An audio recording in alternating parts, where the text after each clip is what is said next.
When it comes to trailblazing Hollywood A-list actors that are absolutely killing it these days, there are very few that can hold a candle to the work that Boyd Holbrook has been putting in. Boyd made a splash once again with his supporting role in the brand new Netflix series, The Sandman, based on the DC comic book. However, this is not the first time that Boyd has made a splash on a big Netflix original series.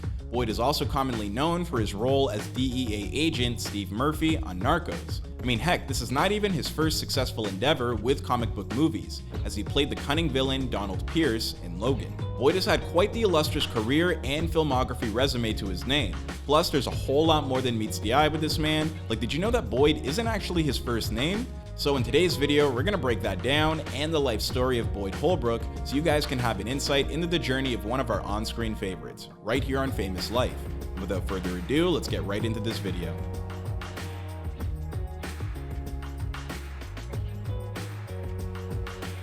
Robert Boyd Holbrook was born on September 1st, 1981 in Prestonburg, Kentucky, son of Ellen and Don Holbrook. Unlike some Hollywood actors, Boyd had some humble beginnings, coming from a working-class family. Speaking on growing up in Kentucky, he said, "My father was a coal miner for 30 years, which provided me a better life than he had. So from a very young age, I understand work ethic and grit in life. I spent a lot of time with my great-grandmother growing up, who taught in a one-room schoolhouse and walked 3 miles to work every day when she taught." Like many handsome up-and-coming men in the industry, Boyd got his foot in the door by starting his career as a model. Before getting into the world of film and television, Boyd worked as a carpenter at the Jenny Wiley Theater in Kentucky. It's actually where he was discovered.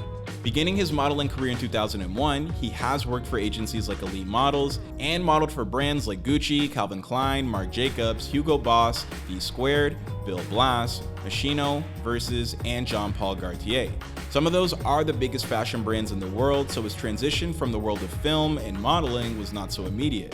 Boyd truly had to lay the groundwork first. One lesser known fact about the man is that he actually is a poet. And not in the glorified rapper sense either, like this man really writes his own poems. He released a short series of poems through the website modelmax.com, accompanied by illustrations by Jamie Strawn.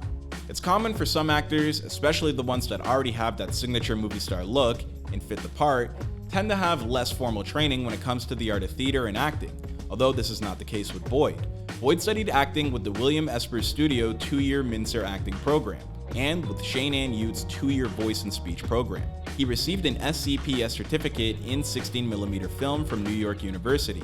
He also worked with acting coach Terry Knickerbocker, so like I said, the man truly laid the groundwork and paid his dues for his craft, and as his career would unfold, we would see his work pay off. Boyd's earliest acting credit came as a role in a music video for the band Permanent Me.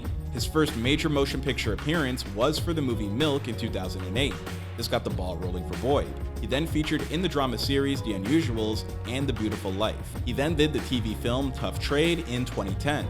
Not too long after that, he was cast in the movies Higher Ground and The Reunion, as well as the series The Big C.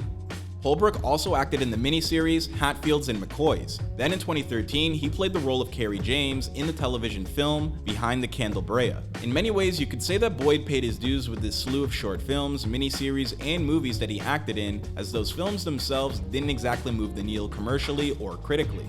But clearly, Boyd put on a great showing of acting, as those roles did lead to him landing gigs that we know him for best. It wouldn't even take too much longer because that same year, Boyd got the part that many consider his breakout role as Kyle O'Shea in the sci-fi thriller The Host. From there, Boyd would go on quite a run of successful films in the year of 2014 that include The Skeleton Twins, A Walk Amongst the Tombstones, and concluding that prolific year with his role as Jeff in the classic psychological thriller Gone Girl. What's crazy is that in this point in his career, Boyd clearly had a significant amount of high-profile acting credits to his name, but he still felt like acting may not be his calling, and considered throwing in the towel.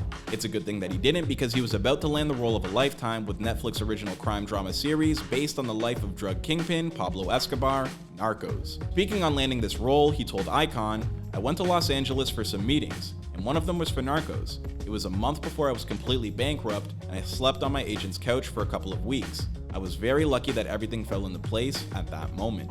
Narcos would also go on to be one of the most popular series to ever be featured on a streaming platform, and he had one of the main roles in it by portraying DEA agent Steve Murphy. So at this point in Boyd's career, he was a mainstay in the film industry. Boyd would not let his career peak with his role in Narcos and was looking to reach new levels in his career. In 2016, Boyd himself had yet another prolific year, landing roles in films such as The Free World, Jane Got a Gun, Morgan, and Cardboard Boxer. Boyd would continue to appear in films. However, there are truly few examples that are a bigger testament to an actor's popularity and raw talent than when we start to see them appear in superhero movies. And at this point in his career, Boyd finally started getting a call, and we saw him appear as the cunning antagonist Donald Pierce across Hugh Jackman in Logan. Boyd truly brought his character to life with his performance. In an interview with Film Speak, he said, "It's a danger if the character is one note. I always look for an array of colors. If there's not, then I think something like, how can I inject some humor into the character?